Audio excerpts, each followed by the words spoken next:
Hi hello ನಮಸ್ಕಾರ ಎಲ್ಲ ಹೇಗಿದ್ದೀರಾ? ನಾನು ನಿಮ್ಮ ಆದಿತ್ಯ ಹರ್ಡಿಕರ್. ಇವತ್ತಿನ ಈ ವಿಡಿಯೋದಲ್ಲಿ ನಾನು ಬಂದಿರೋದು ಶಿವಮೊಗ್ಗದ ಕರಕುಶಲ ವಸ್ತು ಪ್ರದರ್ಶನಕ್ಕೆ. ಈ ವಿಡಿಯೋ ಸ್ವಲ್ಪ ಲೇಟಾಗಿ ಬರ್ತಾ ಇದೆ, ಅದಕ್ಕೋಸ್ಕರ ಕ್ಷಮೆ ಇರಲಿ. ಈ ವಿಡಿಯೋನ ಶುರು ಮಾಡೋದಕ್ಕೂ ಮುಂಚೆ ನೀವಿನ್ನೂ ಚಾನಲ್ಗೆ ಸಬ್ಸ್ಕ್ರೈಬ್ ಆಗಿಲ್ಲ ಅಂದರೆ ಫಸ್ಟು ಸಬ್ಸ್ಕ್ರೈಬ್ ಮಾಡ್ಕೊಳ್ಳಿ. ಹಾಗೆ ಈ ವಿಡಿಯೋನ ಕೊನೆವರೆಗೂ ನೋಡಿ, ಇಷ್ಟ ಆದರೆ ಲೈಕ್ ಕೂಡ ಮಾಡಿ. ಹಾಗಾದರೆ ಬನ್ನಿ ವಿಡಿಯೋನ ಶುರು ಮಾಡೋಣ. ಈ ಒಂದು ಪ್ರದರ್ಶನಕ್ಕೆ ಬಂದವರಿಗೆ ಎಂಟ್ರೆನ್ಸಲ್ಲಿ ಒಂದು ಅಟ್ರಾಕ್ಷನ್ ಇದ್ದಿದ್ದು ಐ ಲವ್ ಶಿವಮೊಗ್ಗ ಅಂತ ಬರೆದಿರೋದು. ಇದು ಹೂವಿನಿಂದ ಮಾಡಿದ್ದಾಗಿದ್ದರಿಂದ ಎಲ್ಲರಿಗೂ ತುಂಬ ಇಷ್ಟ ಆಗ್ತಾಯಿತ್ತು, ಹಾಗೆ ನನಗೂ ಕೂಡ ತುಂಬ ಇಷ್ಟ ಆಯಿತು. ಇದರ ಮುಂದೆ ಫೋಟೋಗೋಸ್ಕರ ಸುಮಾರಷ್ಟು ಜನ ಇದ್ದರು, ಒಬ್ಬರಾದ್ಮೇಲೆ ಒಬ್ಬರು ಫೋಟೋ ತೆಕ್ಕೊಳ್ತಾನೆ ಇದ್ದರು. ಹಾಗೆ ಇದನ್ನು ನೋಡ್ತಾ ಸ್ಟೋರ್ಸಲ್ಲಿ ಏನಿದೆ ನೋಡೋಣ ಅಂತ ನಾನು ಸ್ಟೋರ್ಸ್ ಕಡೆ ಹೊರಟೆ. ಬರ್ತಾ ಇದ್ದಾಗೆ ಮಳಿಗೆ ನಂಬರ್ 1 ಶಿವಮೊಗ್ಗದ ಕರಕುಶಲತೆಗಳು ಅನ್ನೋ ಬೋರ್ಡ್ ಕಾಣಿಸ್ತು. ಇದರಲ್ಲಿ ಬೇರೆ ಬೇರೆ ರೀತಿಯ ಡಿಸೈನರಿ ಪ್ರಾಡಕ್ಟ್ಸ್ ಇತ್ತು. ಸಾಮಾನ್ಯವಾಗಿ 30 ರಿಂದ 100 ರೂಪಾಯಿ ತನಕನೂ ಇದ್ರ ಬೆಲೆ ಇತ್ತು. ಇವೆಲ್ಲ ಶಿವಮೊಗ್ಗದಲ್ಲೇ ತಯಾರು ಮಾಡಿದಂತ ಕೇಳಿ ಖುಷಿ ಆಯಿತು. ಮಳಿಗೆ ನಂಬರ್ 2 ಮಲೆನಾಡಿನ ಕರಕುಶಲತೆಗಳು. ಇಲ್ಲಿ ಒಂದಷ್ಟು ಸೀರೆ, ಬಟ್ಟೆಗಳು, ಬೇರೆ ಬೇರೆ ರೀತಿಯ ಒಂದು ಪ್ರಾಡಕ್ಟ್ಸ್ಗಳಿದ್ವು. ಹಾಗೆ 3ನೇದು ಸಹ್ಯಾದ್ರಿಯ ಕರಕುಶಲತೆಗಳು. ಇದು ಕೂಡ ಶಿವಮೊಗ್ಗಕ್ಕೆ ರಿಲೇಟೆಡ್ ಆಗಿರೋ ಒಂದು ಬಟ್ಟೆಗಳ ಒಂದು ಮಳಿಗೆ ಆಗಿತ್ತು. ಇದೇನು ನನಗೆ ತುಂಬ ವಿಶೇಷ ಅಂತೇನು ಅನಿಸ್ಲಿಲ್ಲ. ಅದಾದ ತಕ್ಷಣವೇ ಮಲೆನಾಡು ಶೈಲಿಯ ಬೇರೆ ಬೇರೆ ರೀತಿಯ ತಿಂಡಿ ತಿನಿಸುಗಳು, ತೊಕ್ಕು, ಗೊಜ್ಜು, ಈ ಥರದ ಒಂದಷ್ಟು ತಿಂಡಿ ತಿನಿಸುಗಳಿದ್ವು. ಇದನ್ನು ನೋಡ್ತಾನೆ ನಾನು ಬ್ಯಾಕ್ ಸೈಡಿಗೆ ತಿರುಗಿದೆ. ಅಲ್ಲಿ ನೋಡ್ತೀನಿ ಒಂದು ಹೂವಿಂದ ಮಾಡಿರೋ ಕಲಾಕೃತಿ ಇತ್ತು. ನನಗೆ ನೋಡಿದ ತಕ್ಷಣವೇ ಅಟ್ರಾಕ್ಟ್ ಆಯಿತು, ಬಟ್ ಇದು ಏನಂತ ಗೊತ್ತಿರಲಿಲ್ಲ. ಹಾಗೆ ಅಲ್ಲಿ ಬೋರ್ಡ್ ಕೂಡ ಇತ್ತು. ಅದರಲ್ಲಿ ನೋಡಿದ್ರೆ ಕೋಟೆ ಮತ್ತು ರೇಣುಕಾದೇವಿ ದೇವಾಲಯ ಚಂದ್ರಗುತ್ತಿ. ಇದು ಚಂದ್ರಗುತ್ತಿ ಕೋಟೆ ಅಂತ ನಾನು ಕೇಳಿದ್ದೆ, ಬಟ್ ಯಾವತ್ತೂ ನೋಡಿರಲಿಲ್ಲ. ಆದರೆ ಹೂವಿನಿಂದ ಮಾಡಿದ ಕೋಟೆ ನೋಡೋ ಭಾಗ್ಯ ಇವತ್ತು ನನ್ನದಾಗಿತ್ತು.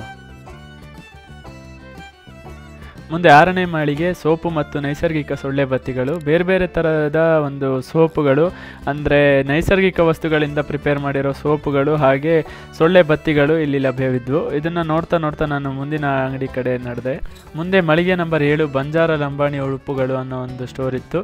ಇದು ನಾವು ಮಾಮೂಲಿಯಾಗಿ ಲಂಬಾಣಿ ಉಡುಪುಗಳನ್ನು ನೋಡದೇ ಇರೋದ್ರಿಂದ ನನಗೆ ಒಂದು ಅಟ್ರಾಕ್ಷನ್ ಅನಿಸ್ತು.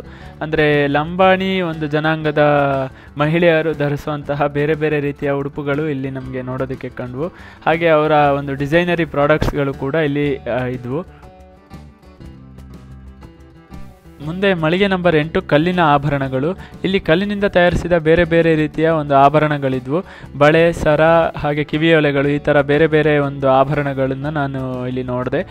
ಇವೆಲ್ಲವೂ ಕಲ್ಲಿನಿಂದನೇ ಮಾಡಿದ್ದು ಅಂತ ಅವರು ಹೇಳಿದರು. ಕಲ್ಲಿಗೆ ಪೇಂಟ್ ಮಾಡಿ, ಅದಕ್ಕೆ ಯಾವುದೋ ಸ್ಪೆಷಲ್ ಪೇಂಟ್ ಮಾಡಿ ಈ ಒಂದು ಆಭರಣಗಳನ್ನು ತಯಾರಿಸಿದ್ರು.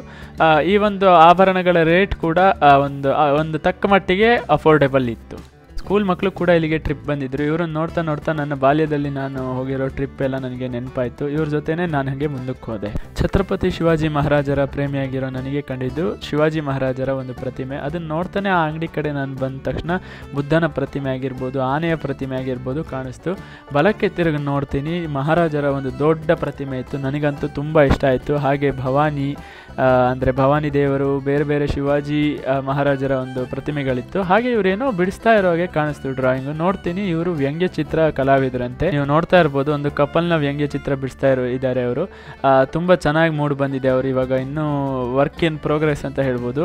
ಹಾಗೆ ಮುಂದೆ ಕೂತಿದ್ದಾರೆ. ಅವರನ್ನು ನೋಡಿಕೊಂಡು ಅವರ ಒಂದು ಭಾವಚಿತ್ರವನ್ನು ಬಿಡಿಸ್ತಾ ಇದ್ದಾರೆ. ಅಲ್ಲಿಂದ ಮುಂದೆ ನನ್ನ ಕಣ್ಣಿಗೆ ಬಿದ್ದಿದ್ದು ಈ ಒಂದು ಪೇಂಟಿಂಗ್ಸ್. ಹೀಗೆ ಮುಂದೆ ಆ ಅಂಗಡಿ ಕಡೆ ಬರ್ತಾ ನೋಡ್ತಾ ಇದ್ರೆ ಇಲ್ಲಿ ಸುಮಾರು ಅಂದಾಜು ಒಂದು 75 ರಿಂದ 100 ಪೇಂಟಿಂಗ್ಗಳು ಒಂದು ಮಾರಾಟಕ್ಕೆ ಲಭ್ಯ ಇದ್ವು. ಇಲ್ಲಿ ನೋಡ್ತಾ ಇದ್ದಾಗೆ ಎಲ್ಲದೂ ರಿಯಲ್ ಆಗಿ ಫೋಟೋ ತೆಗೆದಂಗಿತ್ತು, ಬಟ್ ಇವೆಲ್ಲವೂ ಪೇಂಟಿಂಗ್ ಅಂತ ಅವರು ತಿಳಿಸ್ಕೊಟ್ರು. ಬೇರೆ ಬೇರೆ ಒಂದು ಕಲಾಕೃತಿಗಳಾಗಿರ್ಬೋದು, ಹಾಗೆ ನೀವು ನೋಡ್ತಾ ಇರೋ ಹಾಗೆ ಡಾಕ್ಟರ್ ರಾಜ್ಕುಮಾರ್ ಅವರ ಒಂದು ಚಿತ್ರ, ಈ ಥರ ಬೇರೆ ಬೇರೆ ಪೇಂಟಿಂಗ್ಗಳು ಇಲ್ಲಿ ಮಾರಾಟಕ್ಕೆ ಲಭ್ಯ ಇದ್ವು. ಇಂದ ಸ್ವಲ್ಪ ಮುಂದೆ ನನ್ನ ಕಣ್ಣಿಗೆ ಬಿದ್ದಿದ್ದು ಈ ಒಂದು ಹಣ್ಣು ಹಂಪಲುಗಳ ಪ್ರದರ್ಶನ. ಬೇರೆ ಬೇರೆ ರೀತಿಯ ಬೇರೆ ಬೇರೆ ಜಾತಿಯ ಹಣ್ಣುಗಳನ್ನು ಇಲ್ಲಿ ಪ್ರದರ್ಶನಕ್ಕೆ ಇಡಲಾಗಿತ್ತು. ಹಾಗೆ ಹಣ್ಣುಗಳು ಮಾತ್ರ ಅಲ್ಲದೆ ಕೆಲವೊಂದಷ್ಟು ತರಕಾರಿಗಳನ್ನು ಕೂಡ ಇಲ್ಲಿ ಪ್ರದರ್ಶನಕ್ಕೆ ಇಟ್ಟಿದ್ರು. ಸೈಜಲ್ಲೆಲ್ಲ ಸ್ವಲ್ಪ ದೊಡ್ಡನೇ ಇದ್ವು. ಆ ಥರ ತಳಿಗಳನ್ನೇ ಇಲ್ಲಿ ಪ್ರದರ್ಶನಕ್ಕೆ ಇಟ್ಟಿದ್ರು. ಮುಂದೆ ಒಂದಷ್ಟು ಗಿಡಗಳ ಪ್ರದರ್ಶನ ಕೂಡ ಇತ್ತು, ಮಾರಾಟ ಕೂಡ ಇತ್ತು. ಗೋಡಂಬಿ ಅನ್ನೋ ಒಂದು ಬೋರ್ಡ್ ಕೂಡ ನನ್ನ ಕಣ್ಣಿಗೆ ಬಿತ್ತು. ಈ ಒಂದು ಮಳಿಗೆಯಲ್ಲಿ ಬೇರೆ ಬೇರೆ ರೀತಿಯ ಬೇರೆ ಬೇರೆ ಜಾತಿಯ ಗೇರು ಹಣ್ಣಿನ ಗಿಡಗಳು ಮಾರಾಟಕ್ಕೆ ಲಭ್ಯ ಇದ್ವು. ಹಾಗೆ ಅದಕ್ಕೆ ಹಾಕುವಂತಹ ಗೊಬ್ಬರ ಕೂಡ ಲಭ್ಯ ಇತ್ತು. ಬೇರೆ ಬೇರೆ ರೀತಿಯ ಒಂದು ಸಸ್ಯಗಳ ಬೀಜ ಕೂಡ ಇಲ್ಲಿ ಲಭ್ಯ ಇತ್ತು. ನನಗೆ ಗೇರ್ ಹಣ್ಣಲ್ಲಿ ಇಷ್ಟೊಂದು ವಿಧ ಇದೆ ಅನ್ನೋ ಒಂದು ವಿಷಯನೇ ನನಗೆ ಗೊತ್ತಿರಲಿಲ್ಲ. ಇದನ್ನು ನೋಡಿ ನನಗೆ ಆಶ್ಚರ್ಯ ಕೂಡ ಆಯಿತು. ನಾನು ಗೇರ್ ಹಣ್ಣನ್ನು ನೋಡಿದ್ದೆ, ತಿಂದಿದ್ದೆ, ಆದರೆ ಇಷ್ಟೊಂದು ವೆರೈಟಿ ಇರುತ್ತೆ ಅಂತ ನನಗೆ ಗೊತ್ತೇ ಇರಲಿಲ್ಲ. ಎಲ್ಲ ಜನರಿಗೂ ಆಕರ್ಷಣೆಯಾಗಿದ್ದು ಮೀನುಗಾರಿಕೆ ಇಲಾಖೆ ಶಿವಮೊಗ್ಗದ ವತಿಯಿಂದ ಇದ್ದ ಮತ್ಸ್ಯಲೋಕ ಅನ್ನೋ ಒಂದು ಜಾಗ. ಈ ಒಂದು ಜಾಗದ ಒಳಗೆ ಹೋಗ್ತಾ ಇದ್ದ ಹಾಗೆ ಬೇರೆ ಲೋಕಕ್ಕೆ ಹೋದಂಗೆ ಅನಿಸ್ತು. ಯಾಕಂದರೆ ಇಲ್ಲಿ ಬೇರೆ ಬೇರೆ ರೀತಿಯ ವಿಧ ವಿಧವಾದ ಮೀನುಗಳ ಪ್ರದರ್ಶನ ಹಾಗೆ ಮಾರಾಟ ಕೂಡ ಇತ್ತು. ಇದನ್ನು ನೋಡ್ತಾ ನೋಡ್ತಾ ಎಲ್ಲ ಕಳೆದೋಗ್ಬಿಟ್ಟಿದ್ರು. ಹೋಗ್ತಾ ಇದ್ದಾಗೆ ಡೆಲ್ಟಾ ಗುಪ್ಪೀಸ್ ಅನ್ನೋ ಒಂದು ಸಣ್ಣ ಜಾತಿಯ ಮೀನುಗಳನ್ನು ನೋಡಿದೆ. ಅದರ ನೆಕ್ಸ್ಟ್ ಫ್ಲವರ್ ಹಾರ್ನ್ ಅನ್ನೋ ಒಂದು ಮೀನನ್ನು ನೋಡಿದೆ. ನೆಕ್ಸ್ಟು ಗಪ್ಪಿ, ರೈನ್ಬೋ ಶಾರ್ಕ್ ಅನ್ನೋ ಒಂದಷ್ಟು ಬೇರೆ ಬೇರೆ ವಿಧದ ಒಂದು ಮೀನುಗಳಿದ್ವು. ಹೀಗೆ ಬೇರೆ ಬೇರೆ ಕಲರ್ ಗೋಲ್ಡ್ ಫಿಶ್, ಇದಂತೂ ಎಲ್ಲರೂ ಕೇಳಿರ್ತೀವಿ. ಈ ಥರ ಬೇರೆ ಬೇರೆ ರೀತಿಯ ಬೇರೆ ಬೇರೆ ಬಣ್ಣದ ಮೀನುಗಳು ಇಲ್ಲಿ ಪ್ರದರ್ಶನಕ್ಕಿದ್ವು.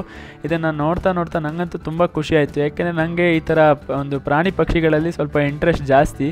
ಹಾಗಾಗಿ ನನಗೆ ಈ ಎಲ್ಲ ಒಂದು ಮೀನು ಪ್ರದರ್ಶನ ತುಂಬ ಇಷ್ಟ ಆಯಿತು. ನಾನು ಸುಮಾರಷ್ಟು ಪ್ರಭೇದದ ಒಂದು ಮೀನುಗಳನ್ನು ನೋಡಿದ್ದೆ, ಆದರೆ ಇಲ್ಲಂತೂ ತುಂಬ ಅಂದರೆ ತುಂಬ ಅಷ್ಟು ಬೇರೆ ಬೇರೆ ವಿಧದ ಮೀನುಗಳ ಒಂದು ಪ್ರದರ್ಶನ ಇತ್ತು. ಹಾಗೆ ಎಲ್ಲ ಟ್ಯಾಂಕಲ್ಲೂ ಸುಮಾರು ಮೀನುಗಳಿದ್ದರಿಂದ ನೋಡೋದಕ್ಕೆ ತುಂಬ ಖುಷಿ ಆಗ್ತಾ ಇತ್ತು.